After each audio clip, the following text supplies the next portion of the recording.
But here's three things that keeps Africa enslaved to the Chinese and the white man by virtue of their politicians. Number one, we have been distracted in America, the Caribbean, Africa, all over the world. It's a Pan-African problem. We have been distracted from development with democracy. Everybody's focusing on who to vote for. You're not looking at the conditions. What's going to change whether he wins or he wins? Because guess who's financing both of them? The same people stealing your oil. Who's financing both of them? The same people stealing your gold. Who's financing both of them? The same people stealing your coltan. You follow me? So democracy is a joke they play on black people to make you think you can have radical transformation without revolution. The reason the white man pushes democracy globally so hard is if there's ever a breakdown in the black man's confidence in democracy, the only alternative is revolution.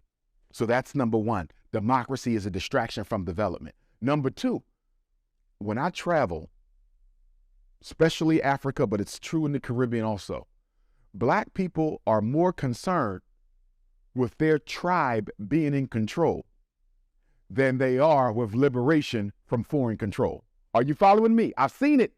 So when the elections is coming up, it's not about freeing us from white supremacy or Chinese imperialism. It's about, are my people going to be the president? Is somebody from my tribe going to be the prime minister?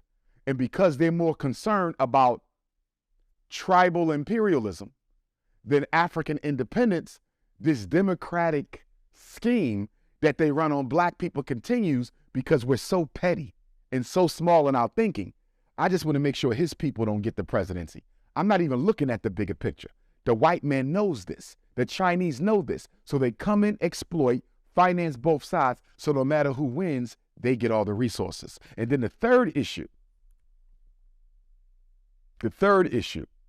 is most African leaders and Caribbean are foreign educated. They go to Britain for their education. They go to France for their education. They go to Belgium. They come to America for their education. And what did Dr. Carter G. Woodson say in Miseducation of the Negro? The college-educated Negro is seldom of any use to his race because the education he gets is an education that takes him away from identification with his people. So most of our African and Caribbean and American leaders are Negropean. They have an African body, they have a European mind. So the white man and the yellow man are controlling the black man through remote control by virtue of conscious control of the way that he thinks.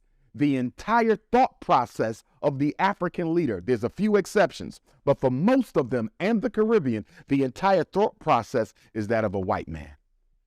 How can we get free?